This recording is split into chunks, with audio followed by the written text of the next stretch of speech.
नमस्कार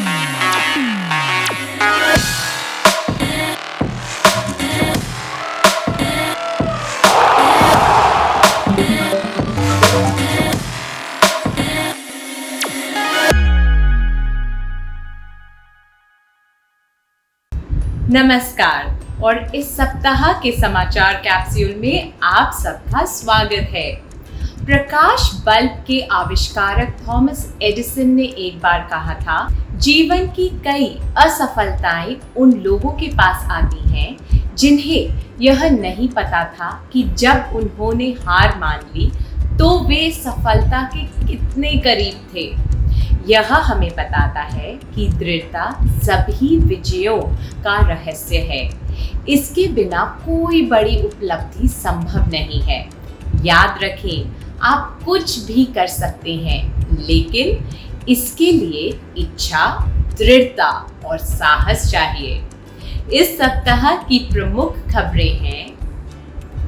12 साल से ज्यादा उम्र के बच्चों के लिए पहले कोविड-19 वैक्सीन को इमरजेंसी यूज का अनुमोदन। दिल्ली में भारत के पहले स्मॉग टावर का उद्घाटन। जलवायु परिवर्तन के कारण स्वीडन के सबसे ऊंचे पर्वत का आकार छोटा होता जा रहा है। ग्रीनलैंड के शिखर पर पहली बार बर्फ के स्थान पर बारिश।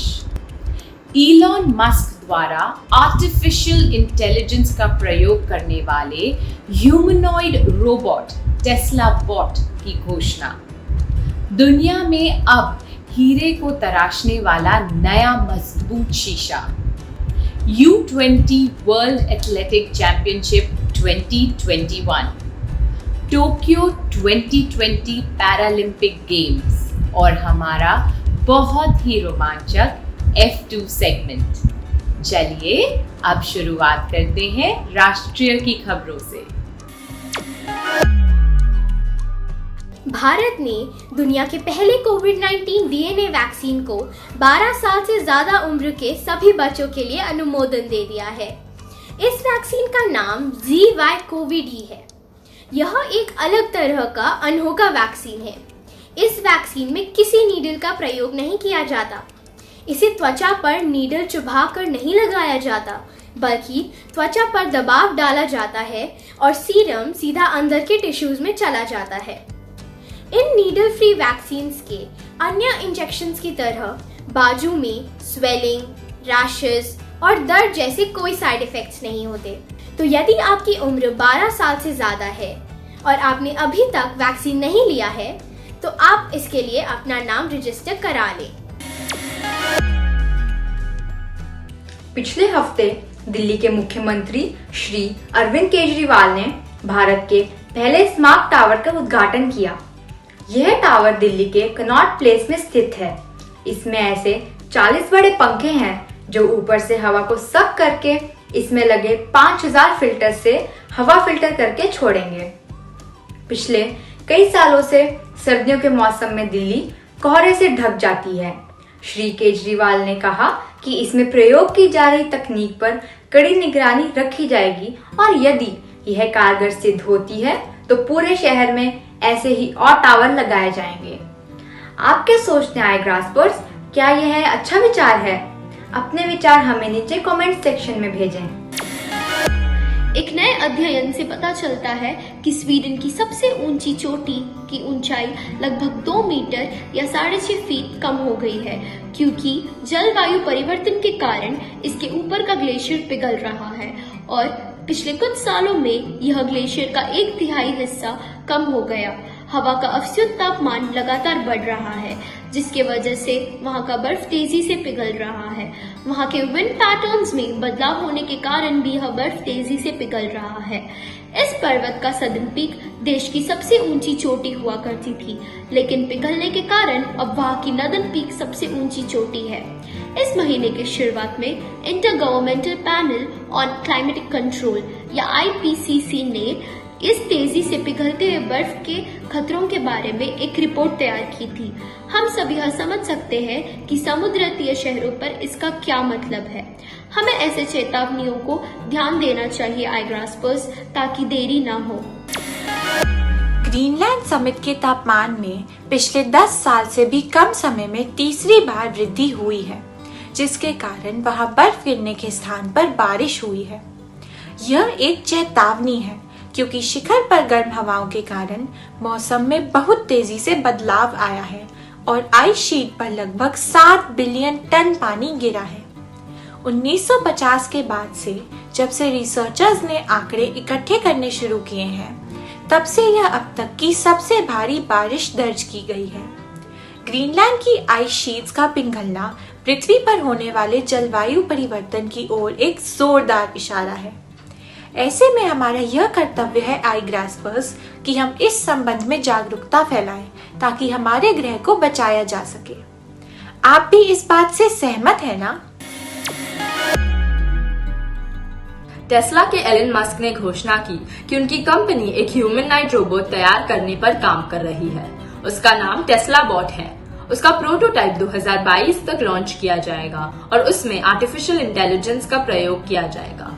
उन्होंने इसके बारे में और भी बहुत कुछ बताते हुए कहा कि उसकी लंबाई 5 फुट 8 इंच होगी और वह एक रेंज से कार के बोल्ट लगाने से लेकर स्टोर से सामान लाने तक के सब काम कर सकेगा। उन्होंने कहा कि वे चाहते हैं कि यह मशीन बहुत महंगी ना हो ताकि सब लोग उसका उपयोग कर सके। आपने देखा आई ग्रास्प, अब वह दिन दूर नहीं जब चलते फिरते रोबोट हमारे बीच होंगे। चीन के साइंटिफिक रिसर्चर्स ने आश्चर्यजनक रूप से मजबूत एक नया पारदर्शी अमॉर्फस मटेरियल तैयार किया है। यह नया मटेरियल हीरे को भी स्क्रैच कर सकता है। हीरा हमारे ग्रह पर पाया जाने वाला सबसे कठोर पदार्थ है। इसका प्रयोग शीशे को इवनली काटने के लिए किया जाता है, मगर अब यह उल्टा होने वाला है। यमचन यूनिवर्सिटी के वैज्ञानिक एक ऐसा पदार्थ तैयार कर रहे हैं जो एक शीशे की तरह दिखता तो है, लेकिन विकर्स हार्डनेस टेस्ट में इसे और ऊंचा दर्जा मिला है। विकर्स हार्डनेस टेस्ट का प्रयोग किसी भी वस्तु की कठोरता को मापने के लिए किया जाता है। इस नए शीशे की रेटिंग 113 गीगाबाइट है, जो कि बहुत ज्यादा है। हो सकता है कि भविष्य में हमें कांच की ऐसी चीजें भी देखने को मिले जो आसानी से टूटकर बिखरने वाली ना हो। ओलंपिक्स के बाद भारत अब अंडर 20 वर्ल्ड एथलेटिक्स चैंपियनशिप में बहुत अच्छा प्रदर्शन कर रहा है। भारत की शैली सिंह ने महिला लॉन्ग जंप में 6.59 की छलांग लगाकर सिल्वर मेडल जीता है। पुरुषों की 10,000 मीटर रेस वॉक में अमित कुमार ने भी सिल्वर जीता है और 4x400 रैली रेस में भी ब्रोंज मेडल जीता है। ये हमारे भारत की कुछ एथलेटिक उपलब्धियां हैं। हमें इन पर बहुत गर्व है। आई ग्रास्पर्स, ओलंपिक के बाद कंपेटिटिव माहौल की भावना कम नहीं हुई है। Table tennis star Bhavinaben Patel ने इवेंट फाइनल में प्रवेश करने वाली पहली भारतीय बनकर इतिहास रचने के बाद से 28 अगस्त तक भारत ने कम से कम एक पदक की गारंटी दी है। इतना ही नहीं, हमें अपने जैवलिन थ्रोअर स्टार देवेंद्र झझरिया से भी काफी उम्मीद है, जो इस आने वाले सप्ताह में स्वर्ण के लिए कम्पीट करेंगे। तो आइए आई ग्रास्पर्स अपने एथलीट्स का उत्साह वर्धन करें और उन्हें गौरव हासिल करने में मदद करें। Amazon ने अब अपने वर्चुअल असिस्टेंट एलेक्सा में बॉलीवुड के सुपरस्टार अमिताभ बच्चन की आवाज जोड़ दी है। एलेक्सा का कोई भी यूजर अब 1 साल के लिए 149 रुपीज में यह पैक खरीद कर प्रसिद्ध अभिनेता की आवाज सुन सकता है। यदि आपके पास एलेक्सा कंपैटिबल डिवाइस है तो आप सभी समाचार, अलार्म, रिमाइंडर्स, चुटकुले और अन्य सभी बातें भी इस अभिनेता की आवाज में सुन सकते हैं। इन दोनों के बीच इस पार्टनरशिप की घोषणा पिछले साल सितंबर में कर दी गई थी, लेकिन कोविड-19 महामारी के कारण इसमें देरी हुई। अब जो भी इसमें इंटरेस्टेड हैं, वे अपनी Amazon डिवाइस पर यह कहकर अपना सेटअप शुरू कर सकते हैं। Alexa, introduce me to Amit ji. हाल ही में भारतीय स्टेट बैंक ने श्रीनगर की दल लेक में हाउस बोट पर एक नया एटीएम खोला। इस एटीएम का उद्घाटन 16 अगस्त को भारतीय स्टेट बैंक के अध्यक्ष द्वारा किया गया।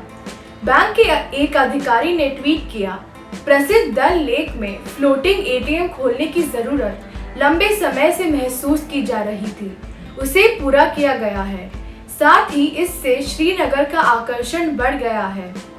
लेक के बीच में एटीएम से पैसे निकलवाना निश्चित रूप से एक अनोखा एक्सपीरियंस है ना। पंजाब की सेंट्रल यूनिवर्सिटी के रिसर्चर्स ने 40 साल बाद अंडमान और निकोबार महाद्वीप में एल्गे की नई प्रजातियों की खोज की है। इस नई प्रजाति का आकार बहुत ही छोटा है, लगभग 20 से 40 मिलीमीटर। यह गहरे हरे रंग की एल्गे है जिसके ऊपर एक झालर बनी हुई है जो एक छाते जैसी दिखती है। इसकी खोज करने वाले बॉटनिस्ट ने इसका नाम एसेबुलारिया जल कन्या के रखा है। यह संस्कृत का एक शब्द है जिसका अर्थ है समुद्र की देवी यानी जल परी। अंडमान और निकोबार से बहुत से कोरल रीफ्स मिले हैं। आपने देखा है ग्रासपर्स, लोग अभी भी एल्गे की नई प्रजातियों की खोज कर रहे हैं। ग्रासपर्स वंदे भारत रेलगाड़ियां औपचारिक रूप से 2 रूट्स पर चल रही हैं, वाराणसी से दिल्ली और कटरा से दिल्ली। इन दोनों रेलगाड़ियों की स्पीड शताब्दी के समान है और उसी की तरह की सुविधाएं भी है, जैसे onboard infotainment, GPS based passenger information system, CCTV cameras, automatic sliding doors और रिट्रैक्टेबल कोच फुटस्टेप्स तथा zero discharge vacuum based bio toilets. Graspers, यदि आपको इन गाड़ियों में यात्रा करने का मौका मिले तो छोड़ना मत। इस सप्ताह का मुहावरा है आंखों में धूल झोंकना, जिसका मतलब है धोखा देना।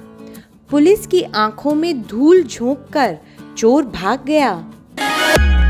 बूझो तो जाने वो कौन सा बैंक है जहां पैसे नहीं मिलते? Blood bank. पहचानो कौन? ये अमेरिकी गायक, गीतकार और डांसर सबसे अधिक सफल संगीतकारों में से एक हैं।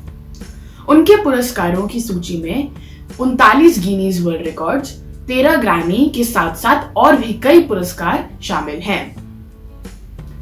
इस बेस्ट सेलिंग पॉप स्टार को प्यार से किंग ऑफ पॉप भी कहा जाता था। जी हाँ, आपने सही पहचाना ग्रासपर्स, ये माइकल जैक्सन ही है। क्या आपको मालूम है कि एक अच्छे गायक होने के साथ साथ वे एक डांसर भी थे? उन्होंने प्रसिद्ध मून वॉक शुरू किया था। क्या आपको मालूम है कि पुराने ग्रीक इतिहासकार हेरोडोटस को फादर ऑफ हिस्ट्री माना जाता है?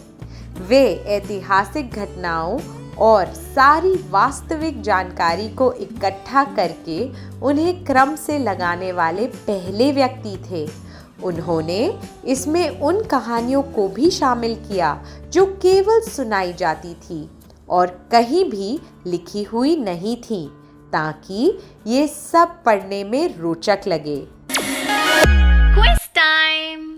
499 से 479 ईसा पूर्व में लड़े गए युद्धों की कौन सी श्रृंखला मुख्य रूप से हेरोडोटस ने अपनी पुस्तक द हिस्ट्रीज में दर्ज की थी?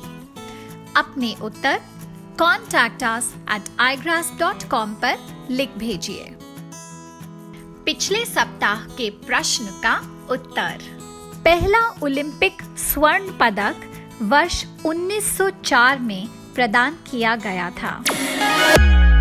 भावी युवाओं के लिए भारत के प्रमुख समाचार कैप्सूल आई ग्रास द्वारा आयोजित साप्ताहिक क्विज में सफलतापूर्वक भाग लेने पर टैगोर इंटरनेशनल स्कूल वसंत विहार के नील विक्रम अग्रवाल को हार्दिक अभिनंदन।